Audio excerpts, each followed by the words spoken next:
And welcome everyone to game number 3 of this series between this green Zerg player in the bottom left-hand corner of Neoplanet S, Balefire, and his evil, maybe not, from his opinion, evil opponent in the top right-hand corner, EQBisu, the red Protoss.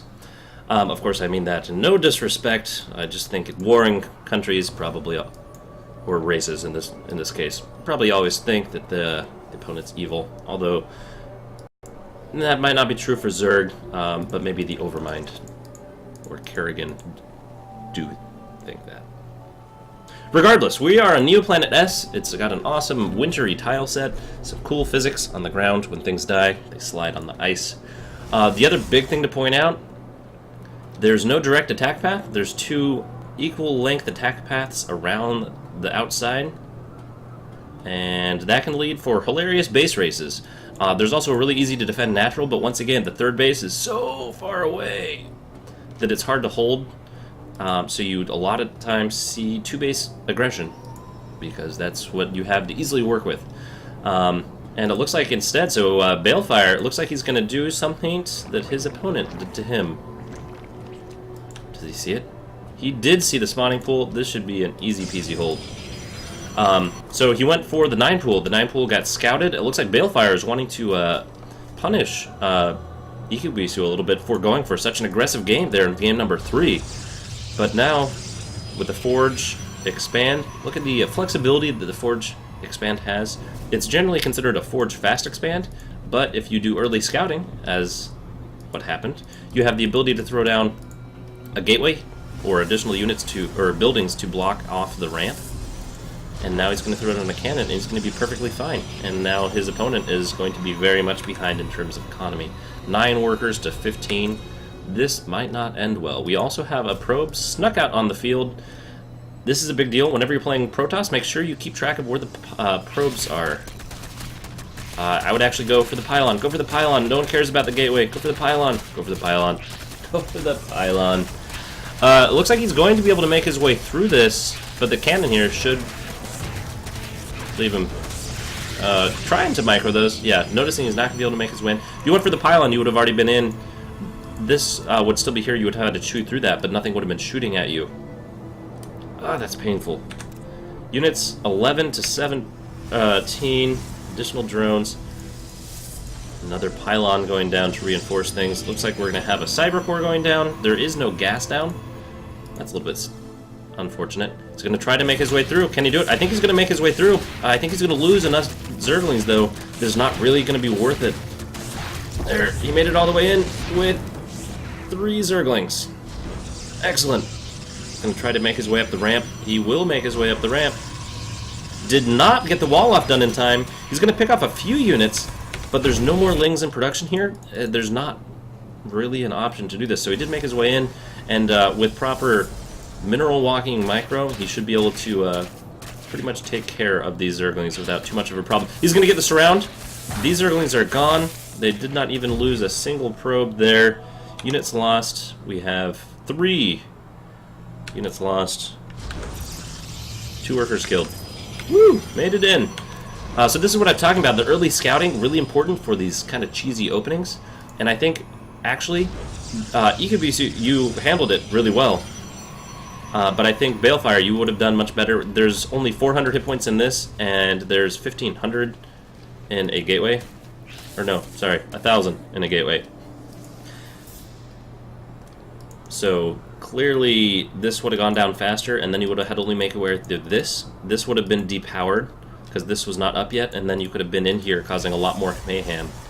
So as it is, units lost in terms of resources is not actually that different.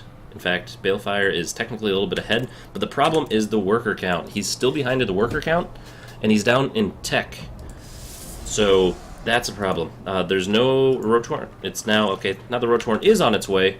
There is some creeps being spread, but he's down a base, so even if he macros his little gets out, not going to have very much success in terms of catching back up. I guess no. My mistake. I thought this had gone down far earlier.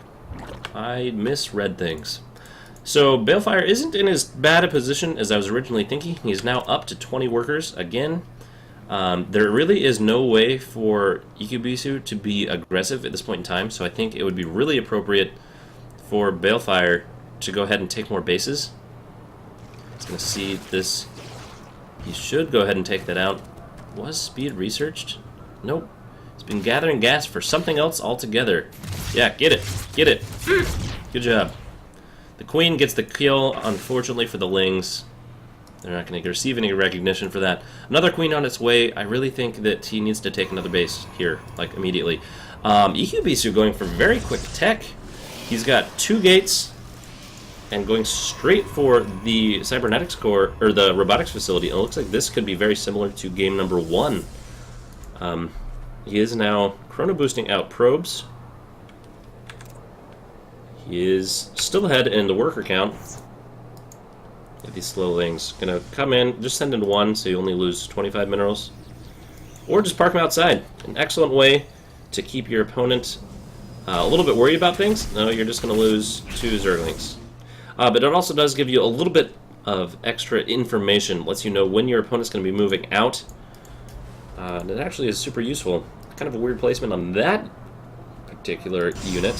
But other than that, it looks like things are working out fairly well. Balefire is now ahead in the army size. Oh, yeah, ahead in the army size, ahead in the food count.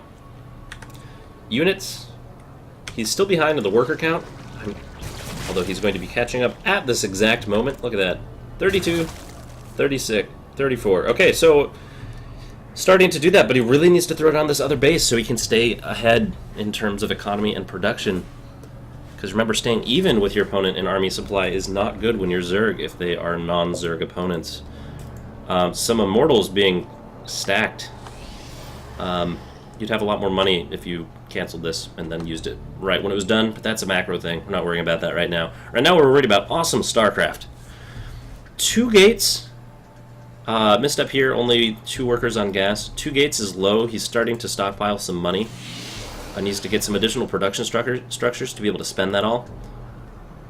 Going to see where he's going to go. There, he's now starting to throw down some additional gates and see if he's going to go all the way up to that 7 that he did before. So now we are at, there's 4, 5. Is he going to go for additional tech? He's got a lot of gas floating around, so it either means a lot of sentries or potentially a lot of other things like High Templar or Colossi. We do have only 1 Evo chamber on its way.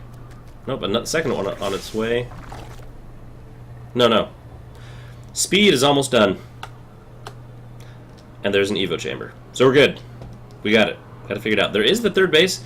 The 3rd base now, the window is already closed in my mind for the time when the 3rd base should have been started. It will get up.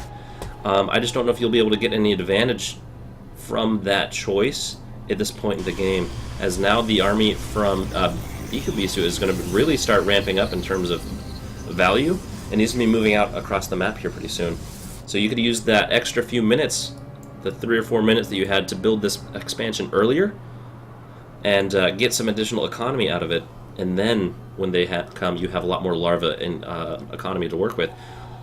Only 2 gas geysers taken from Balefire, keeping him on a pretty low gas count, which means that he's going to be staying with low-tech stuff. He's got a lot more roaches coming out, but remember, sentries and immortals do surprisingly well against almost solid roach composition. There's decent creep spread, though. Could be better. Could be a lot worse. And this is actually attacking from the best angle for Balefire. So it looks like we're going to have an engagement coming up here. The Observer, excellent move, going to be picking off those creep tumors, throwing down a proxy pylon, textbook Protoss advance. And, how's he going to deal with this? Balefire throwing down some spine crawlers. I would like to see him a little bit farther forward. Some Lings, just checking on things. He canceled. He canceled his base. Did I miss something? No, I'm pretty sure he canceled his base. That's big. That's a big move. I feel like he felt like he needed some more units. The sentries going to cut that ramp off. See, he needed to put those spine crawlers out here. Going to lose a whole bunch of roaches for free. That's painful. 98 to 89. And now Balefire is in a little bit of a pickle. He can't really move out. The creep spread is now going back out, but it's going to continue getting picked off, and there's additional reinforcements here. We have Templar, or Twilight Council, So he's going to be getting Blink. He's going to be abusing this cliff edge. Some of the Lings do get a decent surround, actually. Decent surface area. The Roaches here are going to be able to push things back, losing a lot of sentries. This is very costly. However, the Immortal's just doing tons and tons of damage. Not going to pick out that one Immortal. That's so painful. Okay, there. It does go down, but now it's 102 to 54. And I don't know if this is the best engagement angle. He needs to keep waiting for areas that he can really get a good wraparound. He's waiting for some additional units. Those Spine Crawlers are going to both go down. The Immortal's basically killing things like that in one hit. It's painful. And it looks like this is going to go poorly for Balefire. Is there anything in the rain? He's going to be throwing down the force field, keeping everything else out of there, and throwing down the GG. So the same build that EQBisu used to win game number 2, or game number 1, is actually a variation of it used for game number 3. Very different opening, though, with an early aggression from Balefire. Feel like a little bit, it could have ended very differently if a little bit different decision-making had been used as attacking this pylon instead of this gateway. But, alas, cannot change the past. That's what I'm going to go with. So, excellent job. Way to go. EQBisu is going to be moving on to the MSL Season 2 Code Platinum Winners Bracket Finals to face an as of yet unknown opponent. And we're going to get to watch the other semifinals games here in just a minute. So, congratulations and good luck, Balefire, in the losers bracket.